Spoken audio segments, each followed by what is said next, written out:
찬송가 542장입니다. 찬송가 542장 하나님께 찬송 드리겠습니다.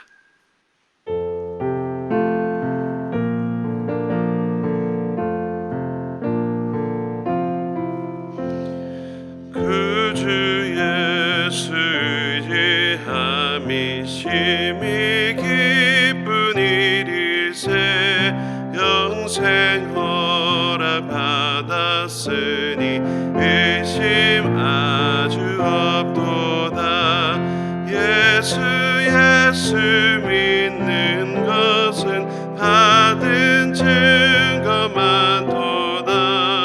예수 귀한 예수 믿음 더욱 주소서. 그 주 예수 의지함이 심히 기쁜 일일세 주를 믿는 나의 마음 그의 피에 적시네. 예수 믿는 것은 받은 증거 많도다. 예수 귀한 예수 믿음 더욱 주소서. 그 주 예수 의지하여 죄악 벗어버리네. 안위 받고 영생함을 주께 모두 얻었네. 예수 믿는 것은 받은 증거 많도다. 예수 귀한 예수 믿음 더욱 주소서. 그 주 예수 의지하여 구원함을 얻었네. 영원 무궁지나도록 주여 함께 하소서. 예수 믿는 것은 받은 증거 많도다. 예수 귀한 예수 믿음 더욱 주소서.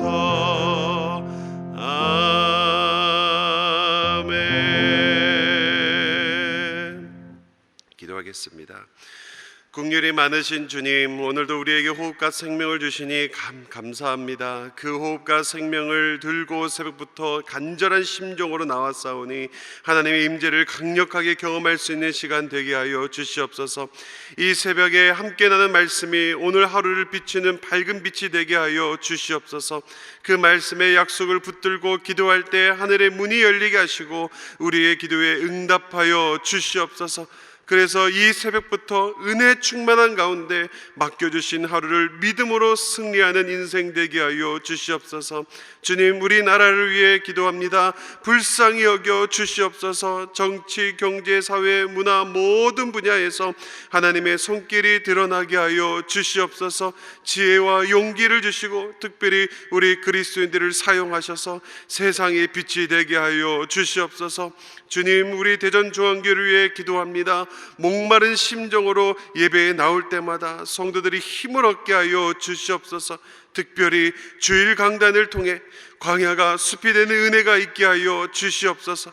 다음 세대 청년 장년에 이르기까지 교회를 통해 끊임없이 생명이 공급되게 하여 주시옵소서.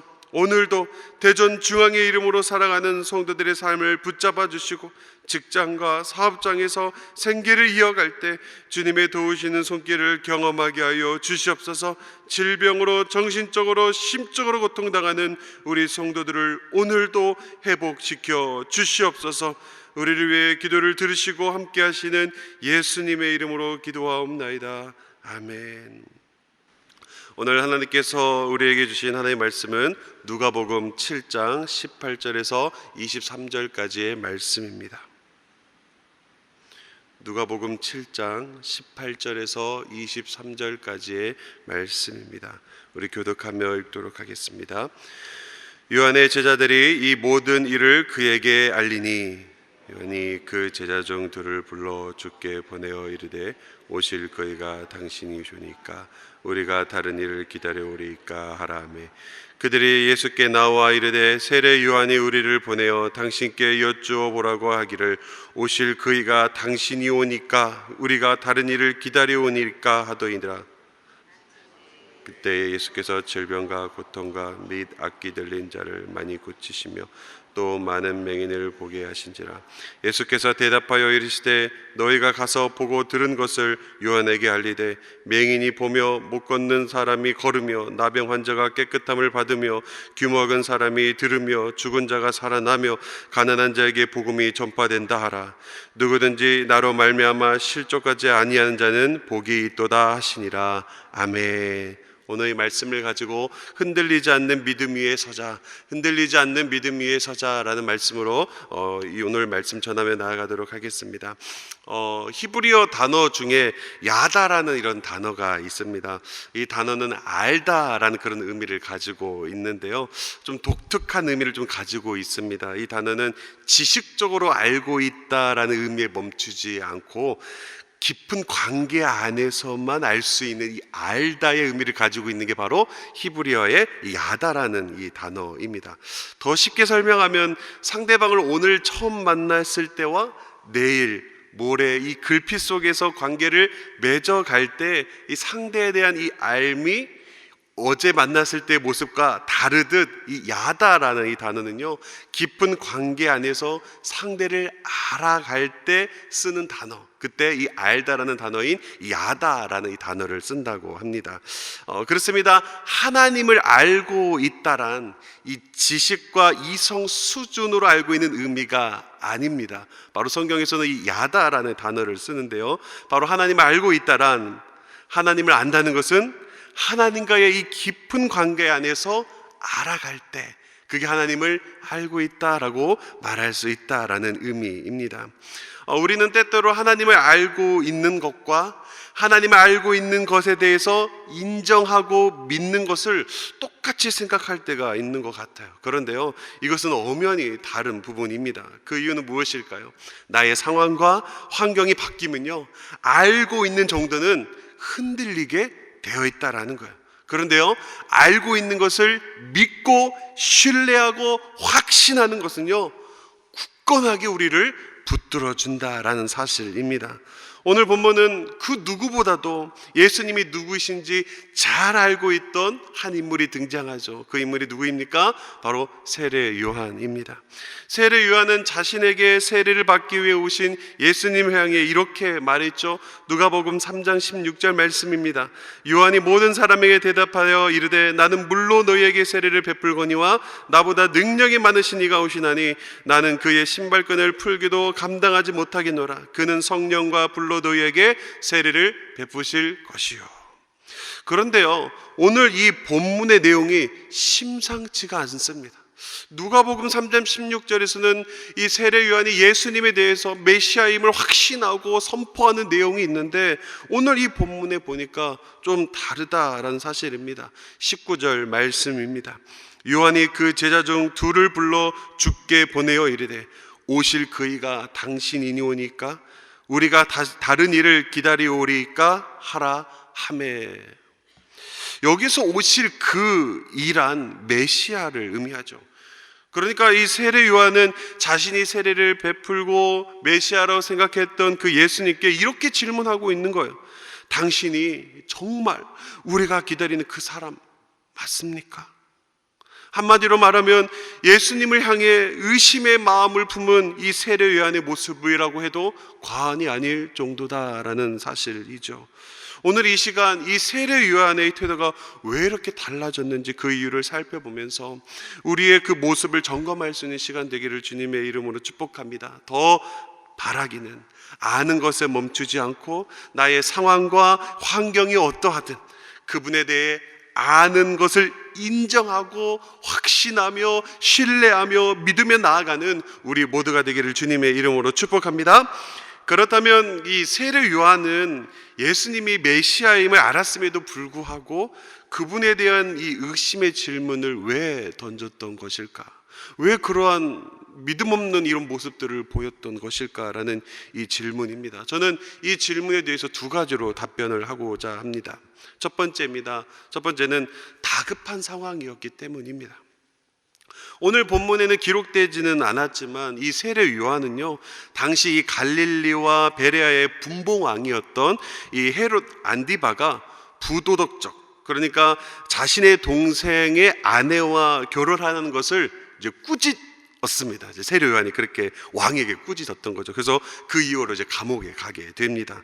이에 오늘 본문 18절과 이 19절을 살펴보면 이 세례 요한이 제자들이 세례 요한을 이제 찾아와서 예수님에 대한 모든 것들을 다 전해줄 수밖에 없는 이 감옥에 갇혀 있었던 거예요. 그리고 세례 요한도 제자들에게 질문을 하죠. 자신이 직접 갈 수도 있지만 갈 수 없는 상황이기 때문에 오실 그이가 당신입니까? 라는 이 질문을 예수님께 가서 전해라 라는 이 질문을 제자들을 통해서 예수님께 하고 있는 것을 볼 수가 있습니다. 그러니까 지금 세례 요한이 어떤 상태에 있는 거예요? 감옥에 있다라는 사실입니다. 그렇다면 이 감옥에 있었던 이 세례 요한의 마음은 어떠했을까? 아마 감옥이라는 이 장소가 주는 두려움에 사로잡혀 있었을 것입니다. 더군다나 다른 이유도 아니었죠. 잡힌 이유가 왕을 꾸짖었고 모함한 죄였기 때문에 죽을 수도 있는 위태롭고 다급한 상황이었다라는 사실입니다.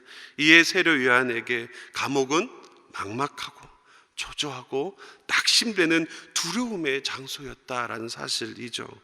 그런데요, 감옥이라는 이 장소보다 이 세례 요한을 더 두렵게 하는 것이 있었습니다. 그게 무엇일까요? 그것은 바로 아무 일도 일어나지 않더라입니다. 아무 일도 일어나지 않더라. 무슨 의미일까요? 분명 메시아가 오셨고요, 그분에 대해서 세례 요한이 베풀었고요, 그분이 오실 길을 준비한 이 자신에게 아무 일도 일어나지 않더라라는 이 사실입니다. 한마디로 하나님의 이 부재가 세례 요한에게 큰 두려움으로 다가왔다라는 사실이죠. 그 결과 이 세례 요한은 자신이 이 처한 상황과 환경에 아무 일도 일어나지 않자 제자들을 향해 어떻게 말한 거예요? 그 예수님께 다가가서 이렇게 말해. 정말 당신이 오실 그이가 맞으십니까?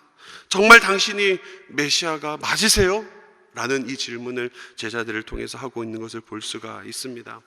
간혹 우리는 이 세례 요한을 대단한 사람으로 여겨 세례 요한의 이 이면을 살펴보지 못하고 넘겨짚을 때가 있습니다. 그러나 세례 요한은 우리와 똑같은 인간이다라는 사실이죠. 이에 세례 요한은 예수님을 메시아로 고백도 했지만 다급하고 초조한 이 상황과 이 환경으로 인해 예수님에 대한 의문을 품었던 것으로 우리는 볼 수가 있습니다. 그렇습니다. 우리는 분명 하나님에 대해서 알고 있고요, 예수님이 어떤 분이신도 알지만 그분에 대한 확신과 신뢰가 없다면요, 상황과 환경은 우리의 믿음을 흔들어 놓는 사단의 도구가 된다라는 사실입니다. 바라기는 아는 것을 넘어서 아는 지식을 믿고 신뢰하고 확신하는 자리까지 나아가는 저와 여러분이 되기를 주님의 이름으로 축복합니다.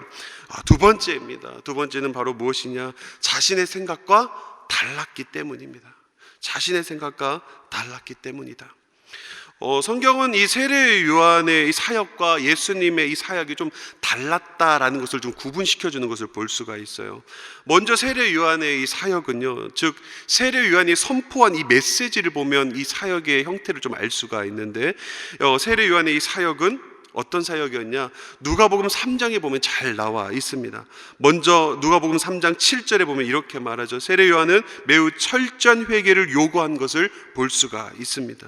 이어서 8절에는요, 삶에서 회개에 부응하는 열매 맺는 것을 명령했던 사람이 세례 요한이에요. 그 메시지를 보면 다 알 수가 있죠. 9절입니다.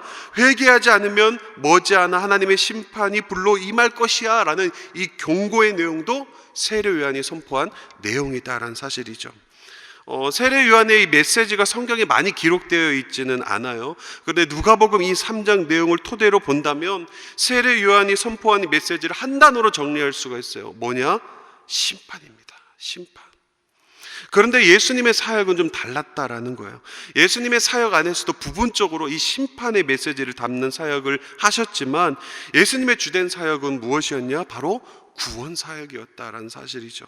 그래서 오늘 이 세례 요한의 제자들이 예수님께 와서 당신이 정말 오실 그이가 맞습니까? 우리가 기다리는 그이가 맞아요? 라는 이 질문에 대해서 이렇게 답변하시죠. 오늘 본문 22절 말씀입니다. 함께 읽도록 하겠습니다. 시작. 예수께서 대답하여 이르시되 너희가 가서 보고 들은 것을 요한에게 알리되 맹인이 보며 못 걷는 사람이 걸으며 나병 환자가 깨끗함을 받으며 귀먹은 사람이 들으며 죽은 자가 살아나며 가난한 자에게 복음이 전파된다 하라. 정리하면요, 세례 요한은 당신이 정말 우리가 기다리는 메시아가 맞다면 이 세상에 대한 심판을 하시는 게 맞지 않으십니까?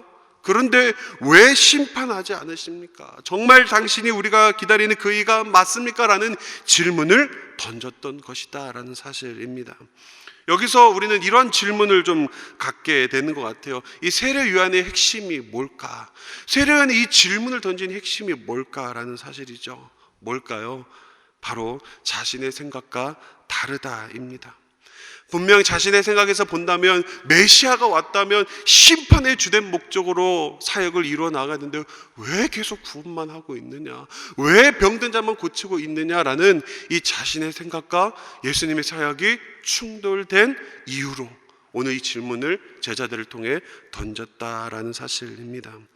우리는 때때로 나의 생각과 나의 기준과 나의 경험에 근거해서요, 하나님의 말씀을 비춰볼 때가 있죠.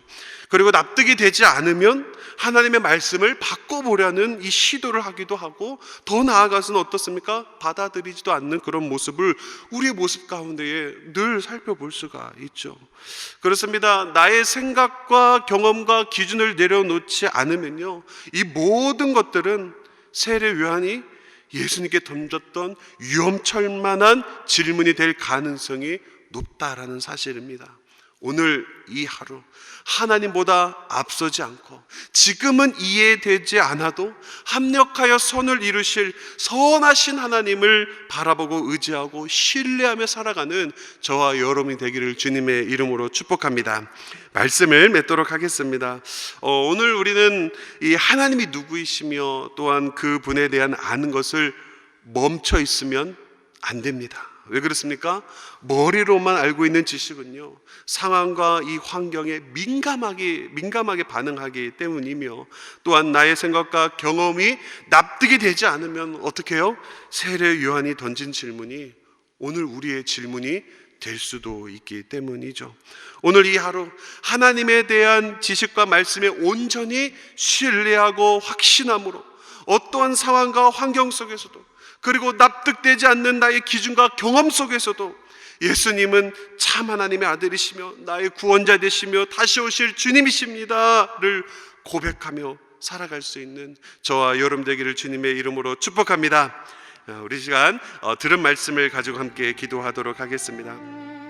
여러분, 아는 것이 끝이 아닙니다. 아는 것을 넘어 아는 것에 대한 확신과 신뢰가 필요하다라는 사실이죠. 이 시간 확신과 신뢰함으로 감옥 같은 이 하나님의 부재가 느껴지는 상황과 환경 속에서도, 그리고 나의 생각과 기준으로 납득되지 않는 순간에도 하나님을 온전히 바라보게 하여 달라고 기도합시다. 이어서 교회와 나라를 위해 기도해 주시고 곧 있을 청년부 수련회를 위해 기도해 주시기 바랍니다. 그리고 자리 앞에 붙어있는 다음 세대 학생들의 이름을 불러가며 이 시간 주여 한번 외치시고 이 두 가지 기도 제목을 가지고 함께 기도합니다. 주여, 하나님 아버지, 아는 것이 끝으로 여기지 않게 하여 주시옵소서. 알고 배운 것으로 끝으로 여기지 않게 하여 주시옵소서. 아는 것을 넘어서 아는 것에 대한 확신과 신뢰가 우리 가운데 있게 하여 주시옵소서. 그리고 그 확신과 이 신뢰는 어떤 하나님의 부재 가운데서도, 또한 이해되지 않는 상황과 환경 가운데서도 우리의 믿음을 굳건하게 할 수 있는 이 원인이 된다는 사실을 기억하며 하나님의 말씀과 또한 하나님에 대한 아는 지식에 대해서 확신과 신뢰함으로 나아갈 수 있는 우리가 될 수 있도록 인도하여 주시옵소서. 그 영역은 하나님의 영역입니다. 성령의 영역입니다. 주님, 우리의 마음을 붙잡아 주셔서, 성령 하나님 붙잡아 주셔서 아는 것에 대해서, 배운 것에 대해서, 하나님의 말씀에 대해서 신뢰함과 확신함 가운데에 살아갈 수 있도록 인도하여 주시옵소서. 그래서 오늘 이 세례 요한과 같이 혹시 내 삶 안에, 혹시 나의 인생 가운데에 하나님의 부재가 느껴지고 두려움이 느껴지고 다급한 상황이 있다면 그 가운데서도 흔들리지 않는 굳건한 믿음 위에 서서 살아갈 수 있는 우리의 신앙생활 되게 도와주시고, 하나님을 따라가는 참된 제자의 모습으로 살아갈 수 있도록 하나님이여 붙잡아 주시옵소서. 또한 나의 생각과 나의 기준으로 납득되지 않는 그런 상황 순간 가운데서도 하나님을 온전히 바라보며 나가기를 원합니다. 그 주님을 온전히 바라보며 나가기를 원합니다. 그 신뢰함과 확신함으로 말미암아 그 주님만을 바라보며 나가기를 원하오니 하나님, 우리 가운데 그 믿음 허락하여 주시옵소서. 아는 것을, 확신하는 것을 우리가 나아가며 나아갈 때에 그 주님 그 확신과 신뢰를 품고 나아갈 때에 그런 인생 살아갈 수 있사오니 하나님 붙잡아 주시옵소서. 그런 인생 되기를 원합니다. 그런 확신 가운데 살기를 원합니다. 흔들리지 않는 그 믿음 위에 서 있기를 원하오니 오늘 이 세례 요한의 질문, 나의 질문이 되지 않도록 주님 저희를 붙잡아 주시옵소서. 또한 아버지, 나라와 교회를 위하여 기도하며 나아갑니다. 하나님, 경제의 모든 부분 가운데에 하나님이여 위로하여 주시고, 하나님이 간섭하여 주시고, 하나님께서 직접 운행하시는 놀란 은혜가 있을 수 있도록 인도하여 주시옵소서.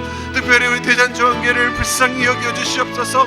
주님을 사랑하는 교회가 되기를 원합니다. 주님을 만났던 그때의 첫사랑이 다시 회복되기를 원합니다. 무엇이든지 주님을 위하여 살리겠다고 고백했던 그때로 돌아가기를 원합니다. 복음을 위해서라면 무엇이든지 할 수 있다고 고백했던 그때로 돌아가기를 원하오니 주님, 먼저 말씀 앞으로 돌아갈 수 있는 대전중앙교회 되게 하여 주시고, 다른 목사님과 장로님들이 하나 되게 하여 주셔서 한 곳을 향하여 달려나갈 수 있는 교회 될 수 있도록 주여 붙잡아 주시옵소서. 또 아버지, 청년의 수련회를 위하여 기도하며 나아갑니다. 청년의 수련회 가운데 함께 하여 주셔서 주님 만나고 돌아올 수 있는 시간 되게 하여 주시고, 그들을 향한 하나님의 사랑을 인격적으로 만나며 나아갈 수 있는 이 귀한 시간 될 수 있도록 은혜를 베풀어 주시옵소서. 아버지, 함께 해 주시옵소서. 매주 월요일은 특별히 성도들의 가정과 일터와 지역 사회를 위해 기도하는 날입니다. 이 시간 기도하실 때 이번 한 주간도 모든 성도들의 가정이 하나 되고 자녀들이 형통하며 영역 강건하도록 기도해 주시기 바랍니다. 성도들의 생각과 사업장마다 하늘 문을 여시고 복 내려주시도록 기도해 주시기 바랍니다. 성도들이 서는 곳마다 예수님의 향기를 나타내며 나아갈 수 있는 지역사회가 복을 받게 하여 달라고 기도해 주시기 바랍니다. 그리고 계속해서 담임 목사님을 위해 기도해 주시고, 함께 동역하시는 장로님들과 교육자들이 사랑으로 하나 되어 온 교회가 성령으로 충만한 가운데 부흥의 역사를 이루게 해달라고 기도해 주시기 바랍니다. 그리고 성도의 가정과 지역사회를 위해 합심으로 기도하신 후에 자유롭게 기도하시면 되겠습니다. 이 시간 기도하실 때 저를 먼저 따라해 주시기 바랍니다. 주여 문을 열어 주옵소서. 주여 문을 열어 주옵소서. 주여 문을 열어 주옵소서. 주여 문을 열어 주옵소서. 이 시간 주여만 외치시고 기도합니다. 주여. 하나님 아버지, 성도들의 가정과 일터와 지역사회를 위해 기도하며 나아가는 오늘, 성도들의 가정이 하나 되게 하여 주시고 자녀들이 영통하며 영역 가운데